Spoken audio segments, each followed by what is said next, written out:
The clubhouse was loud, alive, and wrapped in the smell of gasoline and burnt rubber. Engines still echoed from a late-night ride and music thumped through the walls.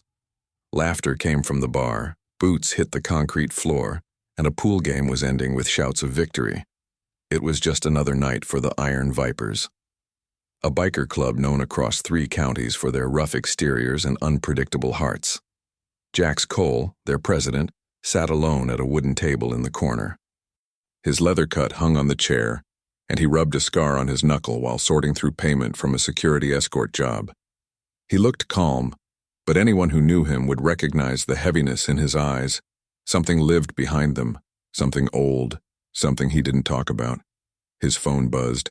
Not a call, not a name he recognized, just a message.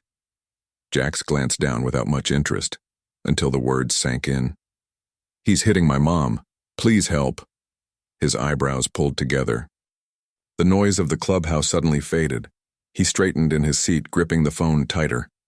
Another message appeared. "Please, Uncle Mark, answer. He's going to kill her." Jax's chest tightened. He read the messages twice, then a third time, making sure he wasn't misunderstanding anything. The kid clearly believed he was texting someone named Mark. Jax didn't know any Mark, and yet the child was reaching out to him as if his life depended on it. Rafe, his second-in-command, noticed the shift and walked over with a drink in hand. "You look like you saw a ghost," Rafe said. Jax turned the screen toward him. Rafe cursed under his breath. "That a prank?" "No." Jax's voice was flat, steady. "This kid is terrified." He typed quickly. "Who is hurting your mom? Where are you?" The reply came instantly, like the boy was holding the phone and shaking hands. "Derek. He's throwing things again. She's bleeding. Please come fast." Then a photo arrived, a blurry image of a lamp on the floor, a shadow of a man towering over a woman. Jax felt something cold roll through him. He rose from the table without a word. Rafe grabbed his cut and tossed it to him. "We're going?" Jax nodded once. "Tell Tank to get the bikes ready. We move now." "On it." As Rafe sprinted away, Ace called out from the bar. "Everything okay?" "No," Jax said. "Not even close." He walked outside into the night. The air was cold, sharp, and wrapped in the familiar scent of rain and motor oil. Tank and Rafe were already warming up their bikes. The engines roared to life, echoing across the empty lots around the clubhouse. Jax straddled his Harley, slid his helmet on, and checked the screen one more time. The boy had sent an address, a quiet neighborhood on the far side of town. Rafe looked over. "You gonna tell the kid he got the wrong number?" "Not tonight," Jax said. "He doesn't need explanations." "He needs help." Tank cracked his knuckles. "Let's go." The 3 bikes shot out of the lot, engines howling across the highway. Wind pushed hard against Jax's jacket as they cut through the night. Houses blurred past, traffic lights changed too slowly, and his jaw locked tighter with each mile. He had seen this before. He had lived pieces of this before, and he refused to let history repeat itself for someone else. They reached the street in less than 10 minutes. It was quiet. Too quiet. A row of small rental homes, dim porch lights and blinds drawn tight. Jax parked in front of the house with the cracked mailbox and dead grass. He heard shouting inside. A woman's voice. A crash. A boy crying. Jax didn't waste a second. He ran up the steps and tried the door. Locked. "Move," he told Tank. Tank stepped forward, braced himself, and kicked the door so hard the frame splintered. The door flew inward, bouncing off the wall. They rushed inside. A man stood in the living room, red-faced and swaying, gripping a bottle by the neck. A woman crouched on the floor, shielding her son with her body. The boy's eyes jumped wide open when he saw the bikers. "Who the hell are you?" Derek yelled, stumbling forward. Jax stepped between him and the family. "Back off." Derek scoffed when he saw the cuts, the tattoos, the leather. "What, she called her biker boyfriends? You got no business here." "She didn't call us," Jax said. "Your stepson did." Derek blinked in confusion. "What?" But Jax didn't give him time to recover. Derek swung the bottle, sloppy but fast. Jax caught his wrist midair, twisted it behind his back, and shoved him against the wall. The bottle shattered as it hit the floor. "Let go of me." Derek struggled, but he was no match for Jax's strength. Tank hovered nearby, fists clenched, ready if Jax needed him. "You ever put your hands on them again?" Jax said quietly, his voice low and deadly calm. "And I swear you won't walk away next time." Derek froze at the tone. Jax released him and stepped back. Derek stumbled, clutching his arm, but didn't dare try again. Rafe leaned in close to him. "Police are coming. You better make yourself scarce."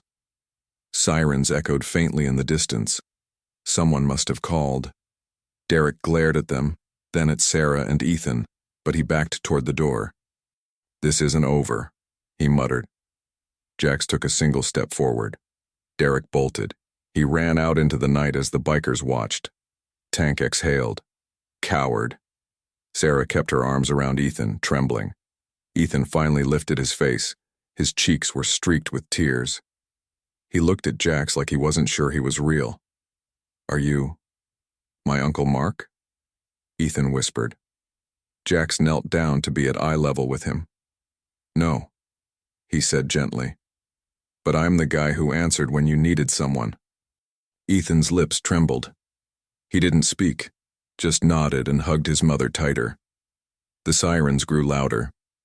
Rafe moved toward the back door. "We should go." Jax stood. "Stay with them until officers arrive," he told Tank. "Make sure nothing else happens." Tank nodded, staying just inside the door until the first patrol car pulled in. Jax and Rafe slipped out the back, disappearing into the shadows of the yard before police knocked on the front door. They didn't leave until they saw Sarah and Ethan being ushered safely outside. When the cruisers finally drove off, Jax headed to his bike, but something on the ground caught his eye. Derek's jacket, half buried in dirt, torn at the sleeve, and marked with a symbol Jax recognized instantly. A coiled snake inside a ring of flames. His entire body went cold. Rafe saw his face. "You know that patch?" "Yeah," Jax said slowly. "And I thought I'd never see it again." Rafe frowned. "That bad?" "Worse." They rode back to the clubhouse in silence. Inside, Ace waited for them with footage he'd pulled from security cameras near the neighborhood. "You're going to want to see this." He pressed play. Derek was seen hours earlier meeting with two men from a black SUV. Both wore jackets with the same burning snake symbol. One of the men turned toward the camera, face in shadow but body shape unmistakable. Jax felt his pulse thicken. "That can't be him," Rafe whispered. "He disappeared years ago." Jax stared at the screen, jaw tightening. "It's him," Jax said. "Caleb Ryder." Ace looked uneasy. "So, what does that mean?" Jax didn't blink. "It means whatever happened tonight wasn't just a family problem. This is bigger, much bigger." Rafe crossed his arms. "What do we do?" Jax closed the laptop gently, his voice steady but heavy. "We find out why Caleb is back in my town, and we protect that woman and her son." Ace let out a breath. "You think Caleb's gonna let this slide?" "No," Jax answered, "and that's exactly why we can't either." Outside, thunder rolled across the sky, shaking the windows. Inside, the bikers exchanged looks. They knew what storms meant in their world. Something dangerous had returned, and a single wrong number text had pulled them straight into it. Jax walked toward the door, grabbing his helmet. He had a feeling this was only the beginning. And he was right. The house looked different in the daylight. The broken lamp was gone, the glass swept up, the couch pushed back into place. But there were marks on the wall where the bottle had hit, and a small dark stain near the baseboard that the mop had not fully erased. The air still felt heavy, like the arguments of the night before were floating in it. Sarah Miller stood at the small bathroom mirror, touching the edge of a bruise on her cheekbone. It had already turned a dull, ugly color. She tried to cover it with makeup and failed. Her hand shook as she held the brush. "Mom?" Ethan's voice came from the hall. "Yeah, baby?" she answered, forcing her tone to stay calm. He appeared in the doorway, hair messy, eyes still red from the night. He was wearing his school hoodie, backpack hanging from one shoulder. For a moment he looked younger than he was, like a child who had woken from a nightmare that might still be real. "Are you okay?" he asked. She stared at her reflection for a second longer, then turned to him with a small, tired smile. "I'm okay," she said. "Are you?" He hesitated, then nodded. "The police said he can't come back for now." Sarah swallowed hard. For now. They had both heard the words. Temporary protective order. Short term. Pending review. The officers had been kind. One of them kept his voice soft. The other gave Ethan a piece of candy from his pocket. They took notes, took pictures, asked questions that made Sarah feel exposed. She had answered as much as she could. She had left out the worst parts. Shame slipped in every time she tried to speak. "Do you think he'll be mad?" Ethan asked quietly. "Because I texted Uncle Mark?" Her chest tightened. She had not had the heart to tell him the truth yet. "Your uncle would have helped if he could," she said gently. Somebody helped. Ethan's eyes flickered with something like hope. "Those bikers were real, right? I didn't dream that." "No," she said. "They were real." Ethan glanced toward the front door. "Do you know them?" Sarah thought about the man who had stood between them and Derek, the way he had moved, the way he had spoken. Calm, but dangerous. She remembered his eyes most of all. They had not looked at her with pity, only with a kind of quiet anger on her behalf. "I don't know them," she said, "but they knew what they were doing." Ethan looked down at his shoes. He asked if I was okay. "Who did?" she asked. "The biker," Ethan said.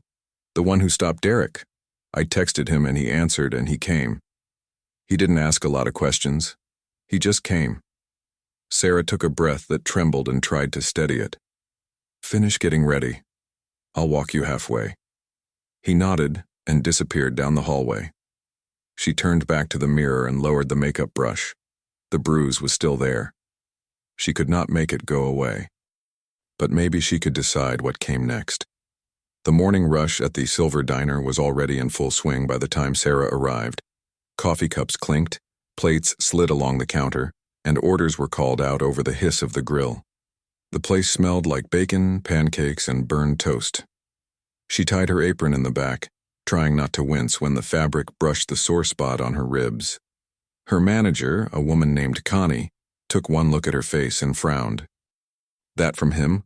Connie asked quietly, not needing to say Derek's name. Sarah adjusted her ponytail, eyes avoiding hers. "I fell," she muttered. Connie snorted. "Right, and I'm the Queen of England." Sarah forced a small smile. "I'm okay. I'm here. I can work." Connie sighed. "Just don't push yourself too hard. If you need to sit down, sit. I'll handle the rush." "Thanks," Sarah said, already moving toward a table with a pot of coffee. She slipped into the routine. Coffee, menus, orders. Smile at strangers, remember who wanted extra syrup, refill cups before they asked. The noise of the diner almost drowned out the noise in her head. Almost. The bell above the door jingled, and a gust of cold air slipped in. Sarah glanced up automatically, then froze. Jax Cole stepped into the diner like he belonged anywhere he chose to stand. No leather cut this time. Just a dark t-shirt under a worn jacket, jeans, heavy boots. His hair was slightly damp from the mist outside, and his eyes scanned the room in one slow sweep before landing on her. Her heart jumped. He did not walk like a man out for breakfast. He walked like a man with a purpose. He slid into an empty booth by the window, the same window where regulars usually sat to watch the highway. Connie nudged Sarah from behind. "That one's yours. He looks like he could eat the whole left side of the menu." Sarah hesitated. "Can you take—" "Nope," Connie said, already heading toward the kitchen. "You got this." Sarah inhaled slowly and grabbed a menu and the coffee pot. Her steps felt too loud as she crossed the diner. She stopped at his table. "Coffee?" He looked up at her. His gaze passed over the bruise without surprise, but not without reaction. His jaw tightened just a little. "Yeah," he said. "Please." She poured the coffee, feeling his eyes on her the whole time. "Thank you," he said. "Sarah, right?" She blinked. "How do you know my name?" "Police used it last night," he said. "And your son said it." "Ethan." "Right, of course." She placed the menu in front of him. "We're open early. Most people only come in this time if they're on their way to work." "We work early too," he said. "And late. Depends on the job." She didn't know what to say to that. She tucked the coffee pot against her hip. "You want something to eat?" "Not yet," he said. "I came to check on you." She stiffened. "You don't have to do that." "No," he agreed. "I don't." For a moment they just looked at each other. The diner noises carried on around them. Someone laughed at the counter. A fork clinked against a plate. The world went on like nothing had happened. "Did he come back?" Jax asked quietly. Her throat felt tight. "No.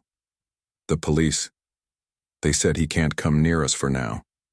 His eyes narrowed. "For now." The words sounded different coming from him. Less like a warning, more like a promise that he didn't trust those limits. Sarah crossed her arms, not to be rude, but to hold herself together. "I don't want trouble here. This is my job." "I'm not here to cause trouble," he said. "I'm here because last night I saw something on that man's jacket. A patch, a symbol. And I need to know how deep this goes." She frowned. "A symbol?" He leaned forward slightly, keeping his voice low. "Coiled snake in a ring of flames. You ever seen that on any of his clothes, his phone, his friends?" She shook her head slowly. "No. Derek doesn't have many friends. Just guys from work, security team at the warehouse. He never talked about clubs or gangs or anything." "Warehouse," Jax repeated. She realized what she had said and immediately regretted it. "He works nights sometimes," she added quickly. "He said it's just guarding doors, watching cameras. I don't know more than that." Jack studied her face like he was weighing what was fear and what was truth. "You're not in trouble," he said. "I'm not here to drag you into a war. I just need to understand why a man wearing that patch is standing in your living room." Sarah glanced around, worried someone could hear, but no one was paying attention. "I don't know why," she said. Derek is Derek. He drinks, he gets angry. But I thought that was all it was. Him. Not anything bigger. Sometimes it's just a man," Jack said quietly. "Sometimes he's a doorway to something worse." She felt a chill that had nothing to do with the air conditioner. The bell rang again, and a nurse in scrubs entered, shaking rain off her jacket. She had dark hair pulled into a messy bun and a tired but kind face. She walked straight to the counter and ordered coffee to go. "Lena," Connie called, "sit down for 5 minutes, you're gonna fall over." The nurse laughed and slid onto a stool. 5 minutes, that's all I've got." Jax watched her without turning his head. Sarah straightened. "I should get back to my tables." He nodded once. "I'll still be here." She walked away, aware of his presence like a weight in the room. At the counter, Lena accepted her coffee. She glanced toward the booths and saw Jax. Her eyes narrowed slightly in recognition. "That biker again?" she muttered to Connie. "You know him?" Connie asked. Lena took a sip. "I've patched him up twice at the ER. He doesn't talk much, but his guys respect him. Name's Jax." "Is he trouble?" Connie whispered. Lena thought for a moment. "He brings trouble with him," she said honestly. "But I've also seen him pay for a stranger's stitches without being asked. He doesn't leave people bleeding on a floor." Connie raised an eyebrow. "Sarah's with him right now." Lena turned her head. Sarah was walking past, pretending she wasn't listening. "Hey," Lena called softly. "You okay?" Sarah stopped. Their eyes met. For a second, Sarah thought about saying yes and moving on. "No," she said instead. "But I'm trying." Lena nodded slowly. She noticed the bruise under the makeup, the stiffness in her shoulders. If you need medical records, pictures, anything documented, you come see me, okay? Don't wait. Don't hide it. It matters later. Sarah swallowed. I don't have money for hospital bills. Talk to me, Lena said. We'll figure something out. Sarah nodded, then moved away, carrying a tray. Lena's gaze followed her, then slid to Jack's. He was still in the booth, watching the room with the quiet alertness of a man who expected something to go wrong at any moment. When her 5 minutes were up, Lena stood, walked over, and stopped at his table. You again? She said. He looked up, eyes softening just a fraction. Hey, Doc. I keep telling you I'm a nurse, not a doctor, she said. What are you doing here? Breakfast, he said. She glanced at his empty plate. You don't have food? I'm still thinking, he said. She folded her arms. If you're thinking about dragging her into whatever you've got going on, don't. His jaw shifted. You think I want to? I think you attract danger like a magnet, Lena said, and that woman and her kid have already had enough. He didn't argue. He just nodded once. You patched up some of the guys last year. You know the kind of people we deal with. I do, she said. I also know the way that kid looked at you last night when they brought him in for a quick check. Jax's eyes darkened. He okay? He's physically okay, she said. Emotionally? No, but he stared at the door every time he heard boots in the hallway, like he thought you were coming back. Jax looked down at his hands. His fingers tightened around his coffee cup. Lena lowered her voice. If you're going to be in his life even for a short time, you better commit. Kids like that remember who showed up and who didn't. He took a slow breath. I answered his message. That's not something I take lightly. Good, she said. Because if Derek comes back, and men like him usually do, it's not going to be enough that the police wrote a report. He met her eyes. I know. She studied him for another moment, then stepped back. Eat something, she said. You look like you live on coffee and bad decisions. A corner of his mouth almost lifted. Occupational hazard. She walked out into the rain. By late afternoon, the clouds had thickened and the sky turned a heavy gray. Sarah wiped down the counter as the lunch rush faded. Her phone buzzed in her apron pocket. She pulled it out, expecting a spam alert or a coupon. It was a notification from an unknown number. Her chest clenched. For a second, she thought Derek had found another way to contact her. Then she opened it. This is Jax, the guy from last night. I got your number from Ethan when he wasn't looking, just making sure you both made it through today. She stared at the words, feeling something strange twist inside her. She typed slowly. We're okay. Thank you again. You didn't have to help. The reply came fast. Kid texted the wrong number. I answered. That's on me. She read that twice, a wrong number. Her fingers hovered over the screen. He thought he was texting his uncle. She wrote, We don't really see him. I don't know what would have happened if you hadn't answered. She hit send before she could second-guess herself. There was a pause this time. Does Derek know he texted someone? Jax asked. I don't think so, she wrote. He was drunk.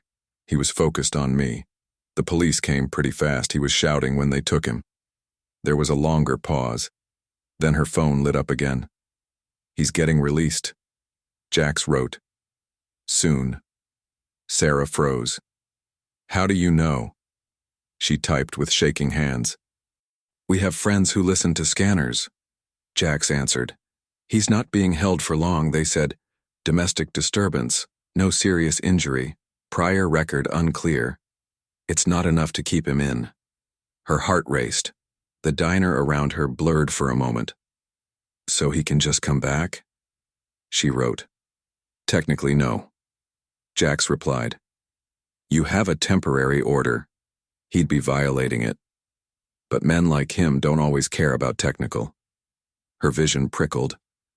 Connie's voice came from somewhere behind her. Sarah, You good? She swallowed.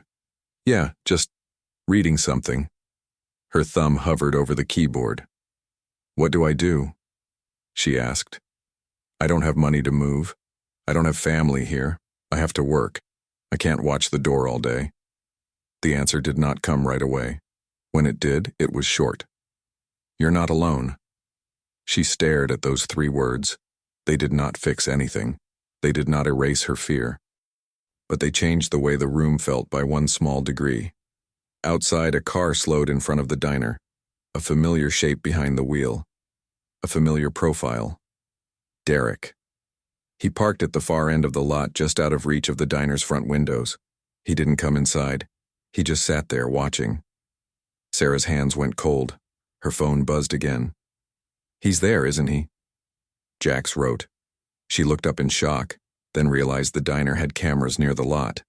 Someone could be watching. Yes, she typed. He's in the car. He's just sitting there. She could almost feel Jax's jaw clench through the screen. Stay inside, he replied. Don't go out there. Derek finally stepped out of the car. He didn't stomp or rage this time. He moved slow, controlled, almost calm. He walked toward the windows and stopped just where she could see him clearly. He smiled. Not a friendly smile. A knowing one. He lifted his phone and pointed at it, then pointed at her. Her stomach dropped. Connie came up beside her. You want me to call the police? Sarah nodded numbly. Connie grabbed the landline and started dialing. Derek watched, then tipped 2 fingers to his forehead in a mock salute and walked back to his car. He drove off just as the operator answered. Sarah's voice shook as she explained what had happened. The operator said they would note it, that he had not technically violated the order by standing in a public parking lot. She hung up feeling worse than before. Her phone buzzed again. He's playing games, Jax texted. Trying to scare you. It's working, she wrote. Another pause. We're going to watch the house for a while. Jax sent. You won't see us, but we'll be there. If he shows up, we'll know. You can't do that, she whispered to herself, even as a part of her felt relieved. At the clubhouse that evening, Jax stood in front of a map spread over a table. The neighborhood, the warehouse district, the main routes between them. Ace pointed at a cluster of streets. Derek lives here, or used to, Ace said. He's been seen going into this warehouse area on night shifts. Security job, like she said. But this particular group of buildings, no company name on the lease, payments routed through a blind LLC. Smells bad. Rafe nodded. And that symbol on his jacket? Same one from Caleb's old crew. Tank leaned on the table.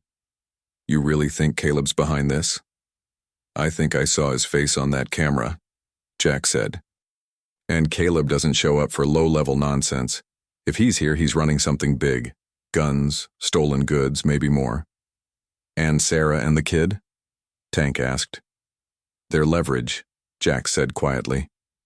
If anyone starts sniffing around, Derek's the kind of guy who'd use them, or hurt them, or both. Rafe rubbed his jaw. We going to the cops with this? With what? Jax asked.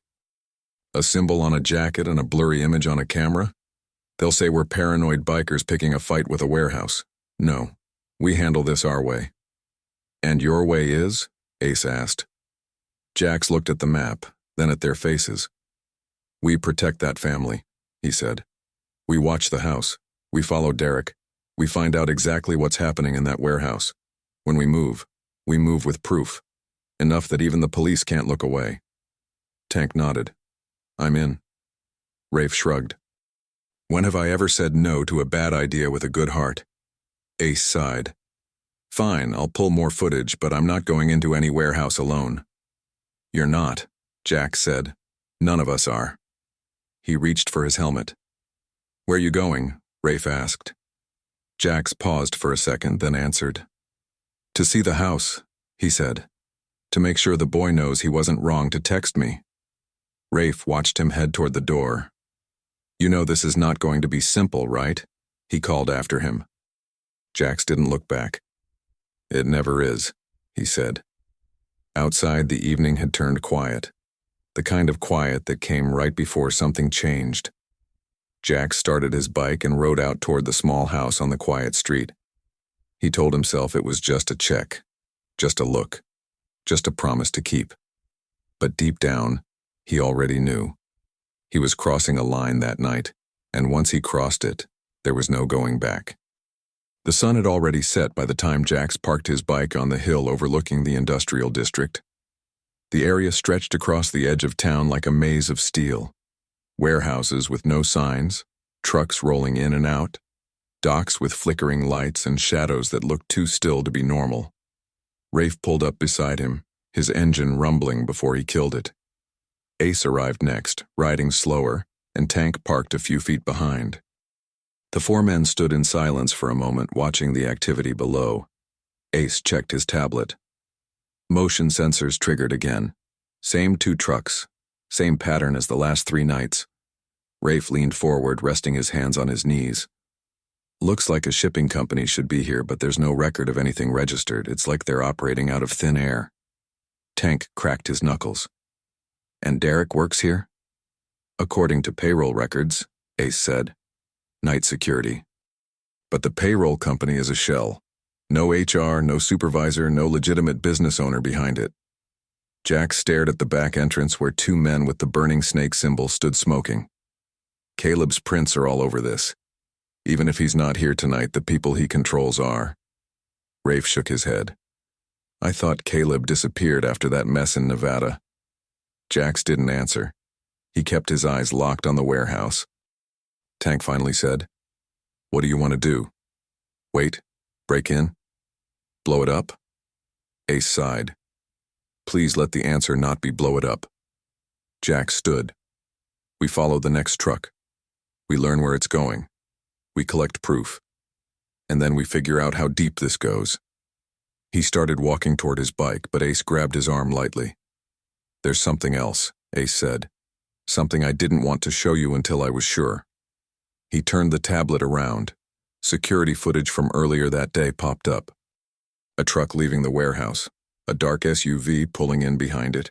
A man stepping out. Caleb Ryder. Even through grainy resolution, his posture was unmistakable. Tall, calm, steady. The kind of man who never rushed but always got where he wanted to go. Jax felt a wave of heat rise in his chest. It wasn't anger, it wasn't fear. It was recognition. Thought he was dead. Rafe whispered. So did I. Jax said. Caleb walked toward the warehouse door on the screen, spoke to someone out of view, then looked directly into the camera, almost as if he knew it was there. Ace paused the video. He's not hiding, Ace said. He wants people to know he's back. Tank wiped his face with one hand. If he's involved, that means this isn't small time. It never was, Jack said. He mounted his bike. Let's move. And 10 minutes later, as the next unmarked truck exited the warehouse, the Iron Viper spread across the road, staying far enough back to avoid being seen. The truck turned onto the highway. Ace rode in front, slightly off to the side. Distance is steady, he said through the comm, following at 2-car space. Rafe pulled beside Jax. You think Derek told Caleb anything? He's too stupid to know what to say, Jax replied. But if Caleb finds out Derek lost control last night, he won't tolerate it. Meaning what? Tank asked from behind. Meaning Derek is not as safe as he thinks, Jack said. Men like Caleb remove liabilities. Ace zoomed in on the license plate. Truck's not registered, no company name, just a blank cargo unit. Rafe shook his head. Perfect for hiding stolen goods. Or moving people, Tank muttered. Jax's stomach tightened. Let's find out. They followed the truck across 2 exits before it took a turn toward a truck stop on the outskirts of town. The place was half lit, with a few parked semis, a flickering neon sign, and a diner that never closed. The truck pulled into the back lot and parked near a loading dock. Jax raised a hand. Engines off. We go on foot. They parked behind a row of abandoned trailers and approached quietly. The truck driver stepped out. Stocky man, no visible tattoos, wearing gloves. He walked toward the diner, but halfway there he turned sharply and unlocked the side door of the truck. Jax motioned for the others to stay low. The door slid open. Inside were crates, dozens of them. Metal, sealed, uniform. Tank whispered, "Weapons." Ace shook his head. "Too small for weapons shipments." Rafe squinted. "What's that number on the side?" "A serial code. Not for industrial equipment. Not for electronics." Ace sucked in a breath. "Jax, those are medical supply codes." Jax frowned. "Like hospitals?" "No, like expensive black market pharmaceuticals. Stuff used for treating severe conditions. Stuff stolen from clinics or transport trucks." Tank looked disgusted. "Stealing medicine from sick people? That's low." Jax wasn't surprised. Caleb never had a conscience. As the driver closed the truck door and walked toward the diner, Jax whispered, "Move back. We've seen enough." They returned to the bikes and rode out silently. When Jax got home that night, he didn't go inside immediately. He sat on the steps outside the small house he lived in on the edge of town, staring at the night sky. The air was cool, quiet, too quiet for the thoughts running through his mind. His phone buzzed. A message from Ethan. "Are you still around?" Jax typed back slowly. "Yeah. What's going on?" Several seconds passed. "Nothing bad. Just, can you check if the house is safe? Mom's asleep. I keep hearing things. I don't know if it's in my head." Jax stood, grabbed his keys, and sent, "I'm coming. Don't open the door for anyone." He rode without speeding, without adrenaline, just purpose. When he reached their street, he saw Ethan peek through the curtains. The porch light flickered. The air felt tense. He parked quietly and walked toward the house. Ethan opened the door a few inches. "Sorry," he whispered. "I didn't want to wake her." "You did the right thing," Jax said. "Where did you hear the noise?" Ethan pointed toward the backyard. Jax moved carefully around the house, staying in the shadows. He listened. At first nothing. Then, a rustle behind the fence, a branch cracking, something moving, slow and deliberate. Jax crouched, ready to confront whoever was there. But when he pushed against the gate, a stray cat ran out, startled. Jax exhaled. He walked back to the house. Ethan stood with his arms crossed, embarrassed. "Sorry," the boy mumbled. "I thought, it's okay to be scared," Jax said gently. "You went through hell last night. Your head's going to play tricks on you." Ethan nodded but didn't speak. He looked tired in a way children shouldn't look. Jax crouched to meet his eyes. "You protected your mom. That wasn't fear. That was courage." Ethan swallowed. "Are you coming back tomorrow?" "Yeah," Jax said. "I'm not going anywhere." Ethan tried to smile and almost managed it. Jax headed back to his bike, but something caught his attention. Fresh tire tracks in the wet dirt behind the house. Not from Derek's car. Something heavier. Wider tires. Maybe a truck. His jaw tightened. Had someone been watching? The next afternoon, Sarah returned home from work to find a small envelope taped to the front door. Her hands shook as she pulled it down. Inside was a photograph of her at the diner, wiping a table, taken from outside through the window. A second photo. Ethan walking home from school. A third. Her house from across the street, taken today. There was no note. She covered her mouth with her hand, trembling. Her phone buzzed. "Jax. You home?" She typed back frantically. Someone was here. They left photos. Of us. Of Ethan. Of the house. He didn't hesitate. "I'm coming. Don't touch anything. Don't go outside." Minutes later, his bike roared into the driveway. He jumped off before the engine even died. She handed him the envelope. He flipped through the photos carefully, expression unreadable. Then he looked at her. "This wasn't Derek," he said. "This was someone else." "Someone from the warehouse?" she asked, her voice trembling. "Most likely." Her knees shook. "Why us? We've done nothing to them." Jax looked toward the street, scanning every parked car, every shadow. His voice dropped low. "You're connected to Derek. Derek is connected to Caleb. And Caleb doesn't like loose ends." Sarah covered her forehead with one hand. "Oh, God." He stepped closer, speaking quietly. "Listen to me. This isn't your fault. You didn't choose any of this. But now you're part of something bigger than a bad relationship." She pressed her lips together to keep them from shaking. "What do we do?"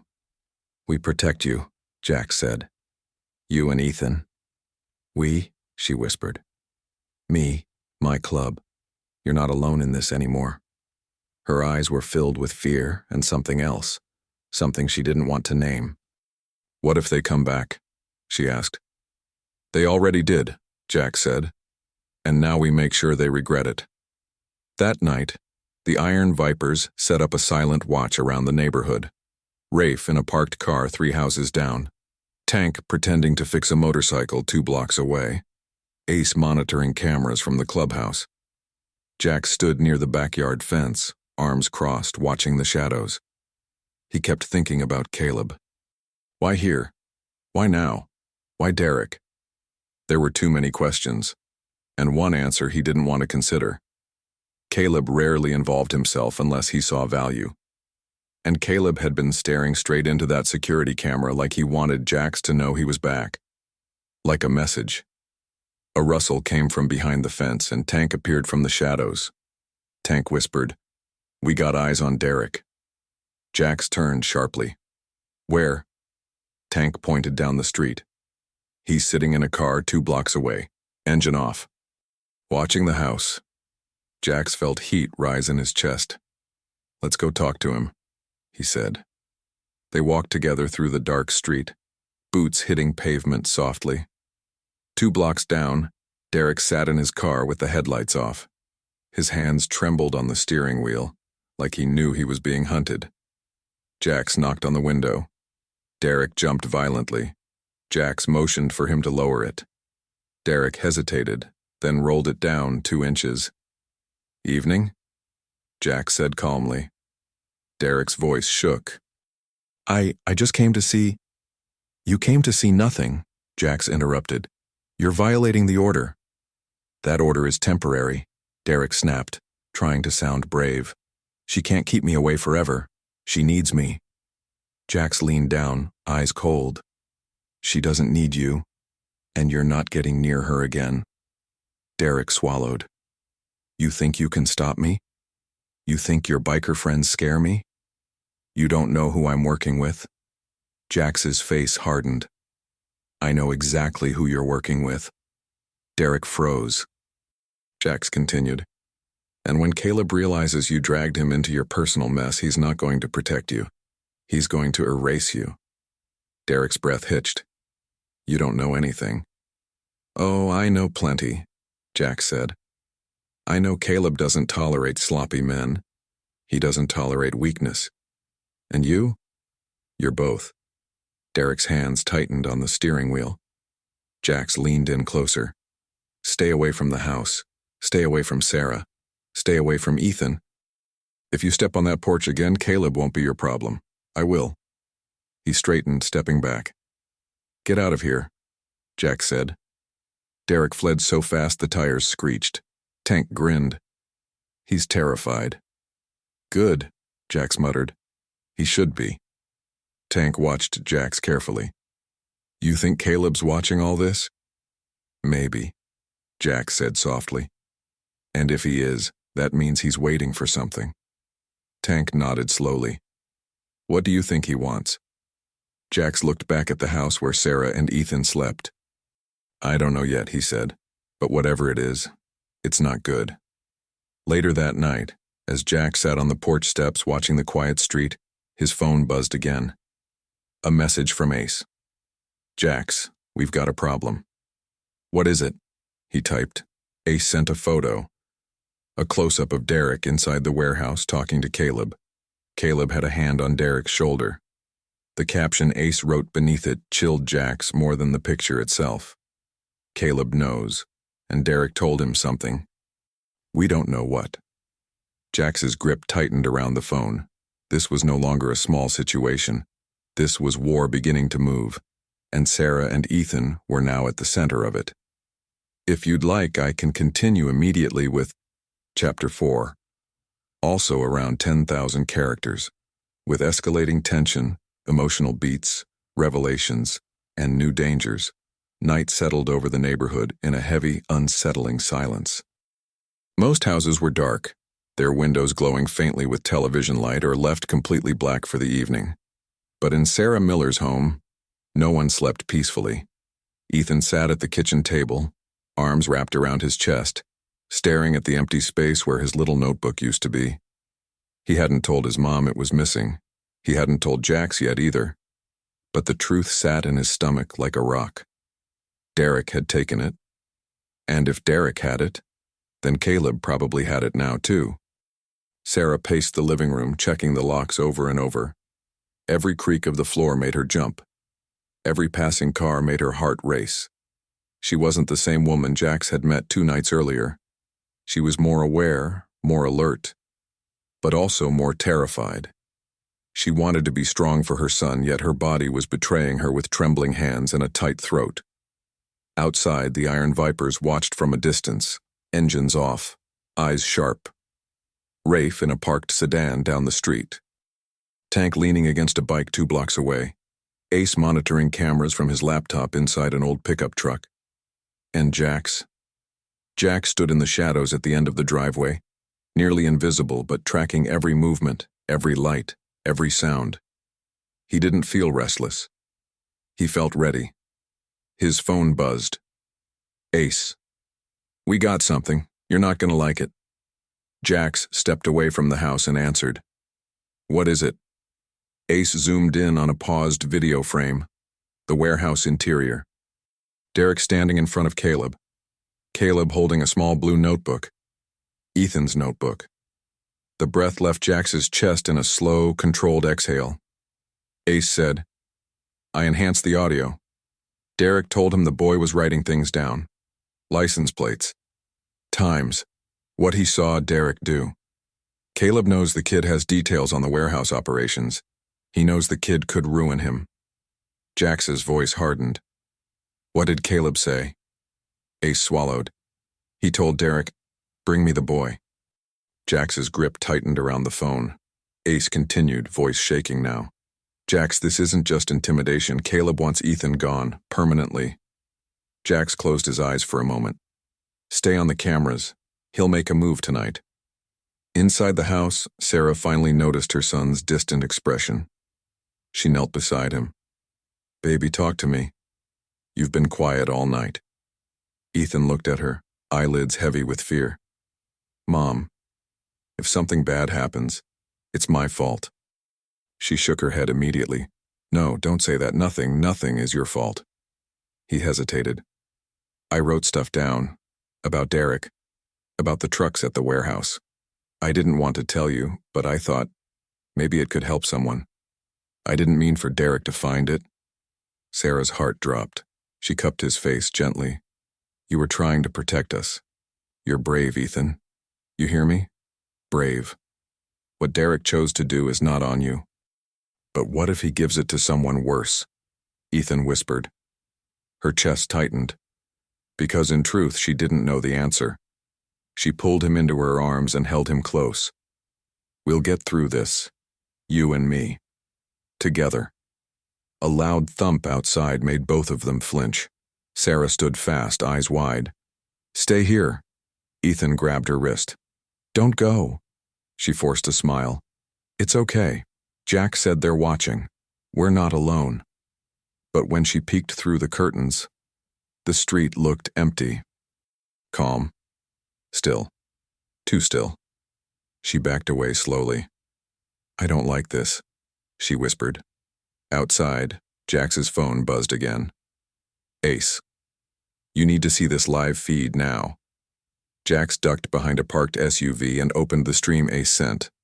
The camera near the back alley showed a dark sedan approaching Sarah's house with its headlights off. Rafe's voice came through the comm. Black Nissan. Same plates from the warehouse lot. Tank added. 2 men inside, 1 more in the back seat. Ace muttered. They didn't bring Derek. This is the extraction team. Jax's voice dropped low. They're here for the boy. He sprinted toward the house. Inside, Sarah heard the first knock. Soft, calm, wrong. Her stomach twisted. The second knock was louder. "Sarah," a man called gently through the door. "We need to talk. We know you're scared, but you don't have to be." She froze in place. "Open the door," the man continued.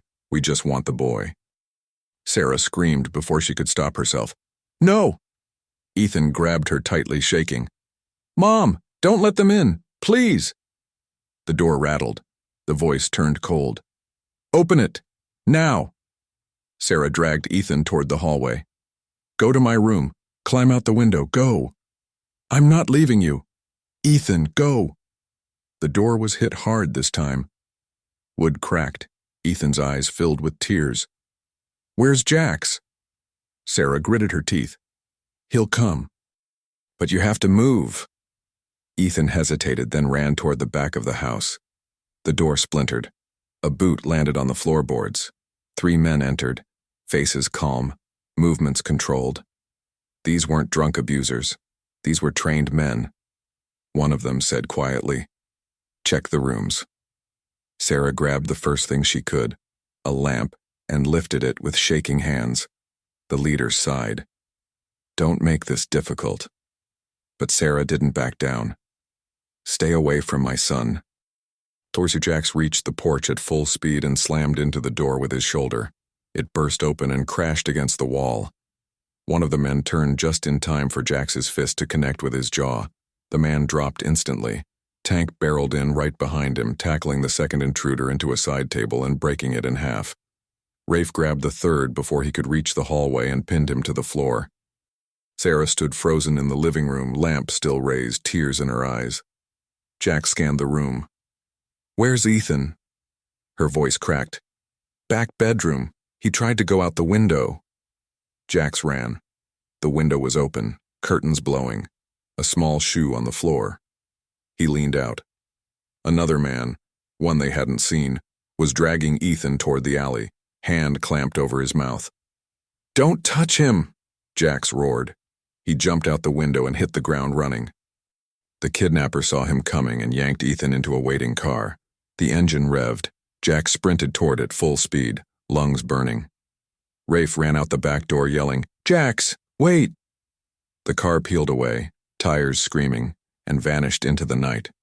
Jax stopped in the middle of the road, chest heaving, fists clenched so tight his knuckles turned white. Tank caught up behind him. "Jax, Jax, talk to me, man." Jax didn't turn. He didn't breathe. He just whispered one thing. "They took him." Rafe swallowed hard. "We'll find him. We'll track the car. We'll—" Jax finally turned. His eyes weren't angry. They were calm. Deadly calm. "He trusted me," Jax said. "That boy trusted me." Tank placed a hand on Jax's shoulder. "We're getting him back." Jax nodded once. "Bring the bikes." Inside the house, Sarah collapsed to the floor. Lena, who had arrived minutes earlier after a panicked text, held her upright as she sobbed. "They took my baby," Sarah choked. "They took him." Lena whispered, "Jax won't stop. I promise you he won't stop." Sarah buried her face in her hands. "Why? Why my son?" Lena didn't have the heart to tell her the truth. That Ethan was targeted. That Caleb saw him as a threat. That this was planned. Outside, Ace arrived, panting, holding his laptop. "I got plate recognition. Traffic cameras caught the car 2 minutes ago heading toward the industrial district." Jack swung his leg over his bike. His jaw was set, his eyes focused, his voice low. "We end this tonight." Rafe mounted his bike. "What's the plan?" Jax revved the engine, the sound filling the street. "We go to the warehouse." Tank smirked. "And then?" Jax stared at the darkness ahead. "Then we take back the boy." The engines roared as the iron vipers took off into the night, leaving only the echo of their fury behind. Far ahead, Ethan was crying in the back of a speeding car, calling for his mother, calling for Jax. And Caleb Ryder? He was waiting for them. The night swallowed the sound of the engines as the iron vipers tore down the highway. Cars pulled aside as the formation tightened, Jax in front, Rafe and Tank behind him, Ace in a borrowed SUV carrying tech gear. No one spoke. They didn't need to. The boys' kidnapping had shifted something deep inside the group. Ethan wasn't club business. Ethan wasn't a job. He was a child who had asked for help, a child who trusted Jax, and that was enough to turn the Vipers into a force that didn't negotiate, didn't hesitate, and didn't forgive. Jax rode faster than he had in years, not for revenge, for rescue. In his helmet, Ace's voice finally broke the silence. Camera update. The sedan crossed Route 9 heading toward the warehouse district. Last visual was 6 minutes ago. Jax's jaw clenched. Any sign they stopped? No, Ace said. But they hit a dead zone now, no cameras, no GPS ping, they're going to ground. Rafe growled, then we drag them out. Tank asked, what's the plan? Jax didn't answer immediately. His mind was fixed on one thing. The image of Ethan being shoved into that car, eyes full of terror, reaching for him. He had promised the boy safety. He had failed. He would not fail again. Finally, he spoke. We get to the warehouse. We assess. We move in, quick and clean. Rafe laughed under his breath. When have we ever done anything clean? Jax's voice didn't change. Tonight we do. The warehouse loomed ahead, massive and silent, its chain-link fences stretching around the perimeter. The lot was too quiet. No trucks moving, no men guarding the side doors. Too quiet. Tank muttered, feels like a trap. It is, Jax said, but it's also where they took him. Rafe dismounted. Then we spring the trap. Ace parked behind stacked shipping crates, popping open his laptop. I'll patch into their internal cameras, give me a few seconds. He typed fast, plugged cables together and rerouted signals. Static. Then images appeared. Warehouse interior, dim lights, long corridors, empty rooms. Multiple blind spots, Ace said. But I can follow movement. Hold on. He clicked one feed, a small figure, hands tied, sitting on a metal chair inside a small storage room. Ethan. Jax leaned in. The boy was crying silently, face red, chest heaving. Two armed men talked outside the door. Jax's blood burned. He turned to the others. We go now. Ace raised a hand. Wait, there's something else. Switching cameras. He clicked again. Another angle. Caleb Ryder. Standing at the far end of the warehouse beside a long table covered with crates. Calm, composed, talking to Derek, who looked pale and overwhelmed. Tank hissed. Derek didn't run far. No, Jax said. Cowards always cling to whoever looks strongest. Ace zoomed in. Caleb lifted Ethan's notebook from the table and tossed it aside with a smirk. Rafe spat. I swear, if that man touches the kid... Jax didn't let him finish. He won't. They entered through a back-loading door, moving silently through dark corridors that smelled of dust and old oil. Every shift of metal made their muscles tighten. Every shadow felt like a threat. Jax signaled with hand gestures. Rafe, left flank. Tank, rear guard. Ace, overwatch. He moved forward, eyes sharp, steps measured. They passed open storage rooms filled with crates labeled with fake inventory codes. Medical supplies, stolen equipment, boxes taped shut, but humming faintly like they housed refrigerated goods. Tank whispered, This is huge. They've been running this for years. Which ends tonight, Jax said. They continued until they reached the hallway where Ethan had been seen. Voices echoed. The boss said, Wait. One man muttered. They'll deal with the kid. Kid knows too much, the other replied. Should have left him on the roadside. Jax stepped around the corner and silenced him with a single punch. The second man froze and reached for his gun. Tank barreled forward like a wall and slammed him into the concrete. Both men went down without a chance to scream. Jax grabbed the keys from one of them and opened the door. Ethan looked up, eyes widening. Jax! Relief hit Jax so hard his knees almost buckled. He cut the ropes quickly and crouched in front of the boy. You okay? Ethan threw his arms around Jax's neck, shaking violently. I knew you'd come. I knew it. Jax held him tightly for a moment, then pulled back. We're getting you out. Rafe stepped inside. Can he walk? Ethan nodded, wiping tears. Tank checked the hallway. We need to move, fast. But as they turned to leave, Ace's voice cracked through the earpiece. Stop, don't go through the north corridor. Jax paused. Why? Ace switched to another camera angle. Caleb set a trap. He's waiting with 6 armed men. They know you're here. Rafe cursed. How? Ace's fingers flew across the keyboard.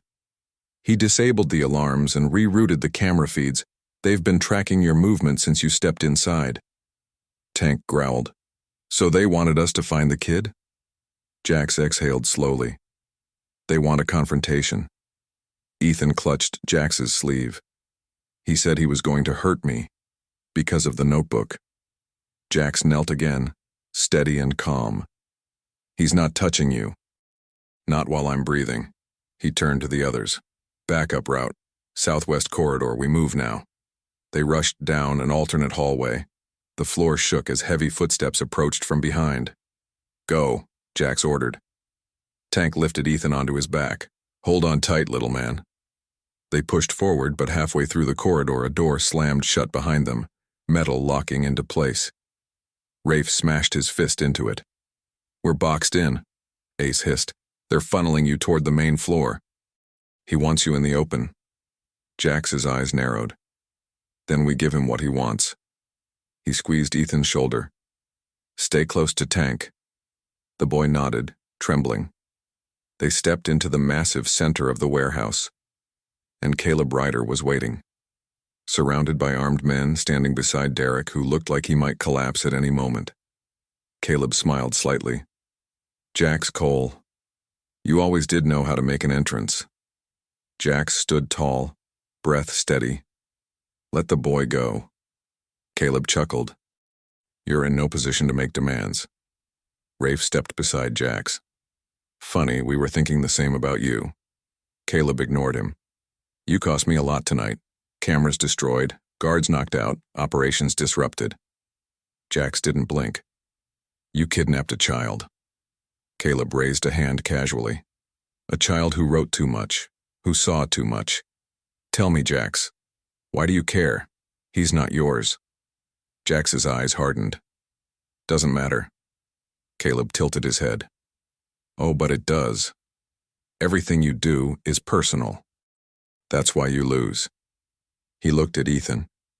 The boy knows things that could get men like us killed. Things I cannot allow circulating. Rafe spat. He's 12, you monster. Derek stepped forward shakily. Caleb, maybe we don't need to. Caleb turned to him with a glare so sharp Derek whimpered and stepped back. You gave me his name, his address, his habits, Caleb said. You want to back out now? Jax's hands curled into fists. Let the kid go. Your problem is with me. Caleb smiled again. But that's the thing, Jax. You made him part of your problem. He snapped his fingers. The men lifted their weapons. Ethan gasped and clung tighter to Tank. Jax stepped forward, shielding his people, but before Caleb could give the command, Ace cut the power. The entire warehouse plunged into darkness. Metal clanked, men shouted, lights sparked. Move! Jax yelled. Gunshots erupted, echoing against the steel. Tank shielded Ethan with his body, running toward a stack of crates. Rafe tackled 2 men at once. Jax grabbed a metal pipe and swung hard, knocking a gun away. Chaos exploded. Men screamed. Shadows dashed across the floor. The entire warehouse became a storm of violence and confusion. In the faint emergency light, Jax saw Caleb slipping through a back exit. Jax shoved away the man, grabbing his jacket, and sprinted. But by the time he reached the door, Caleb was gone, vanishing into the darkness like a ghost. Rafe caught up. We need to get out. Cops will be here any second. Tank carried Ethan, who buried his face in his shoulder. We have the boy. We're done. Jax stared into the night where Caleb disappeared. "We're not done," he said quietly. "Not even close." By the time they reached the street behind the building, Ace had pulled the SUV around. Ethan was tucked safely inside, wrapped in a blanket he found in the trunk. His face blotchy from crying, but alive. Sarah and Lena arrived minutes later, escorted by police. Sarah ran to Ethan, sobbing as she held him so tightly he squeaked. "Mom," he whispered. "I'm okay. Jax got me. He got me." Sarah looked up at Jax, tears streaming down her face. "Thank you. Thank you." Jax nodded once, not trusting his voice. Tank whispered, "What now?" Jax looked at the burning snake insignia painted on the warehouse wall. "Now," he said, "we finish this." But before anyone could speak again, one of the arrested men, bleeding from the lip, shouted toward Jax, "You don't even know the whole truth. Derek told Caleb something else."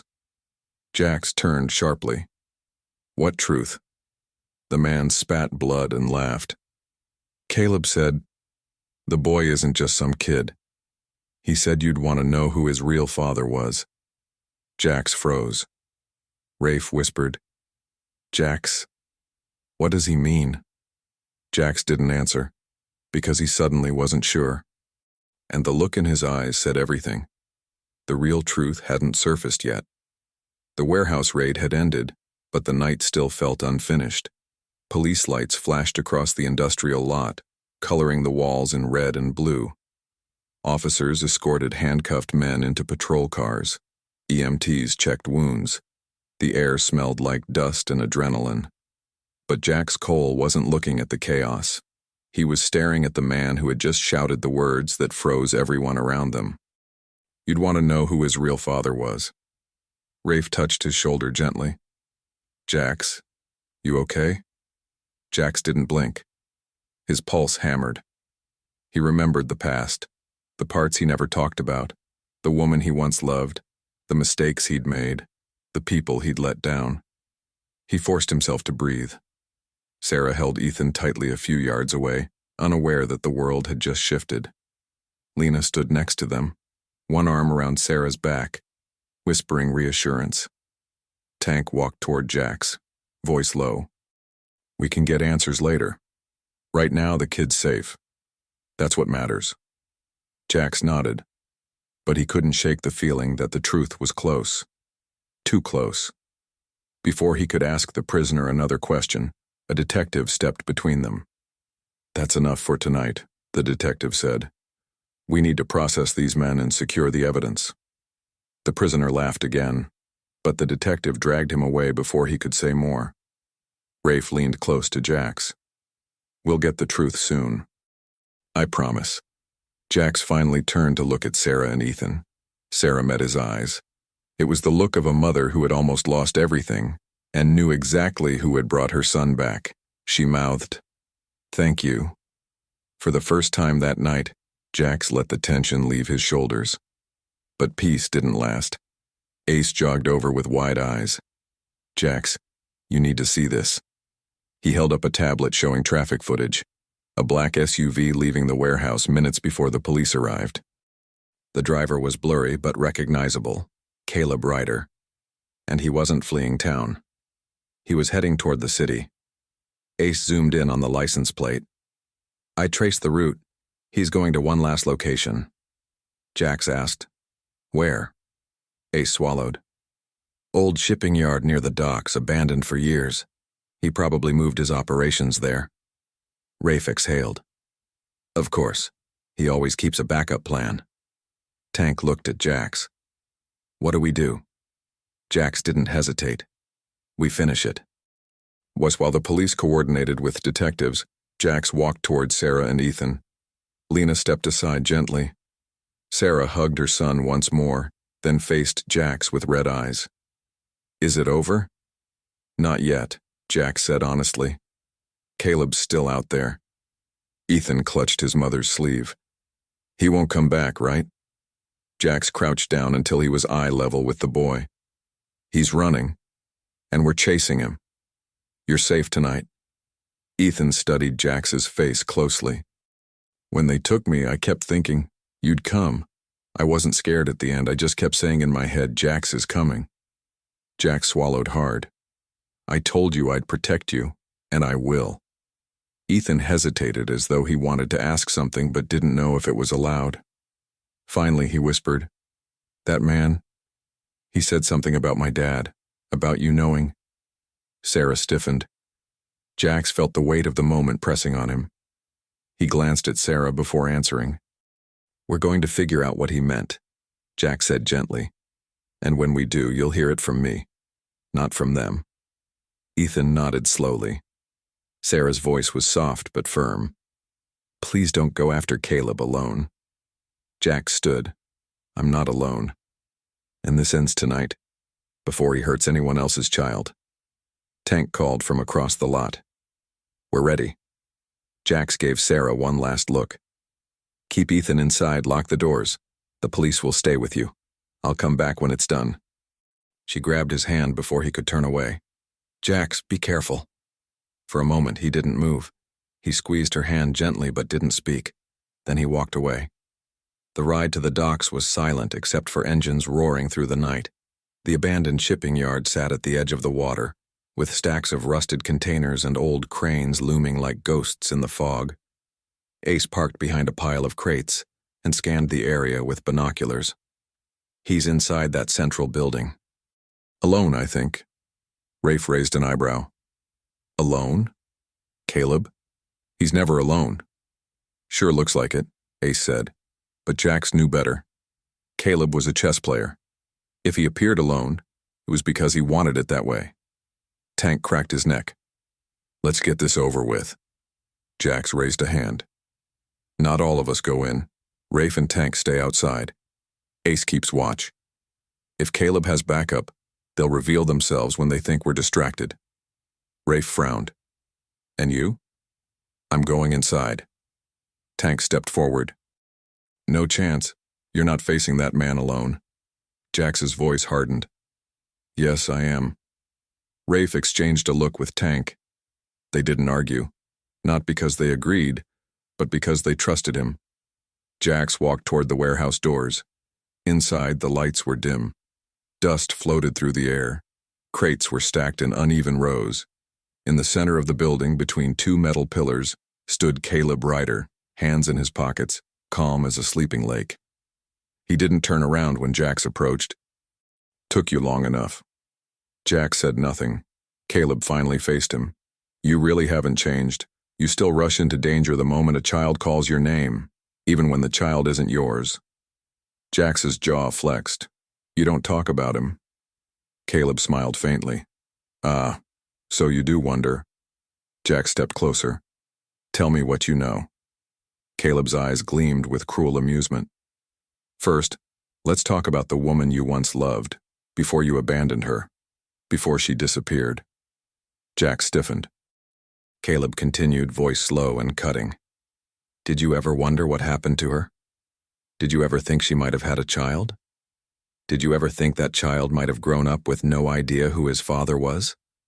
Jax's heart hammered. You're lying. Caleb shrugged. Maybe, maybe not. But Derek mentioned something interesting. He said Sarah told him Ethan's father walked out before the boy was born, never left a trace. Jax felt the floor tilt under him. No, it couldn't be. Caleb stepped closer, and looking at the boy, the jawline, the eyes, it would be quite poetic, wouldn't it? Jax's breathing turned heavy. Tell me, Caleb whispered, would you protect him harder if you knew he was blood? Jax exploded forward. He tackled Caleb into a crate, sending shards of wood flying. Caleb fought back fiercely, grabbing a metal rod and swinging it. Jax ducked and slammed him into the floor. They grappled, fists striking, boots scraping against concrete. Caleb managed to roll and grab a knife from his boot. He lunged. Jax caught his wrist midair, twisted hard, and slammed Caleb against the pillar. The knife clattered across the ground. Caleb groaned, breathless. You think killing me will give you answers? Jax pinned him with an arm across the throat. You're not dying tonight. You're going to prison, and you're going to talk. Caleb spit blood onto the floor. The truth is already out. Before Jax could ask more, a loud crash echoed outside. Rafe yelled, "Jax, back up, 10 men!" Jax shoved Caleb face first onto the ground and zip-tied his wrists. "Stay down," he growled. Then he ran outside.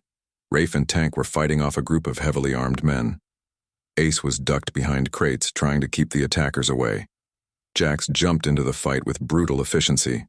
The Vipers worked as one. Rafe's precision strikes, Tank's unstoppable force, Jax's speed and control. One by one, the men fell. Sirens wailed in the distance. Someone had called the police. Rafe wiped his forehead. "We need to move." Tank grabbed Caleb like a sack of grain and dragged him toward the exit. "We're delivering this one personally." As they stepped outside, police cars flooded the yard. Officers aimed weapons, but once they saw Caleb Ryder in restraints, everything shifted. Detectives rushed to them. The operation was over. Finally, over. Later that night, Jax returned to Sarah's house. He knocked gently. Sarah opened the door, eyes tired but hopeful. "Is it done?" "Caleb's in custody," Jax said. "His men too. Derek will be charged along with them. You and Ethan are safe." She pressed a hand to her mouth, tears spilling. "Thank God." Ethan peeked from behind her. When he saw Jax, he ran straight into his arms. Jax held him tightly. "You're safe now." Ethan looked up. "Did they say anything about my dad?" Jax's chest tightened. He glanced at Sarah carefully. Sarah stepped forward. "It's time you knew," she whispered. Jax waited. Sarah took a breath. "Ethan's father wasn't a good man. He left before Ethan was born. But you?" She looked at Jax. "You're nothing like him." Ethan studied Jax. "Do you think, maybe, you could stay in our lives?" Jax swallowed the lump in his throat. "If you want me to, yeah. I'm here." Ethan hugged him again. Sarah wiped her tears. "There's more to talk about. Later, when we're ready." Jax nodded. "Whenever you want." Lena watched from the corner, smiling softly. Tank knocked on the doorframe. "Boss, we got a roll. Paperwork, statements, detectives asking questions." Jax smirked. "Yeah, I'll handle it." Ethan tugged his jacket. "You'll come back?" Jax ruffled his hair. "Count on it." Tank winked. "Kid, you're family now. Club rule." Ethan grinned for the first time in days. Jax stepped outside, but before he left, he turned back. Sarah met his eyes. "Thank you. For everything." Jax nodded once. "I just answered a message." She smiled faintly. The right message. Hours later, after giving statements to the police, Jax walked back to his bike. The night was quiet again. Calm. Honest. His phone buzzed with a message from an unknown number. "I don't know who else to call." Jax stared at it for a long moment. Then he smiled, put on his helmet, and started the engine. "Another wrong number," Rafe said from his bike. Jax shook his head. "No," he said, as the engines roared to life. "This one found the right man." And the Iron Vipers rode into the night, ready for whatever call came next. Before you go, I'd love to ask you for a small favor. If you enjoyed this story, please subscribe to the channel. It helps me more than you can imagine and keeps these videos coming. The link is right below the video, and if you're watching on TV, just point your phone's camera at the QR code on your screen. With this simple gesture, you support a creator like me in the most powerful way. Thank you so much, and may God bless you.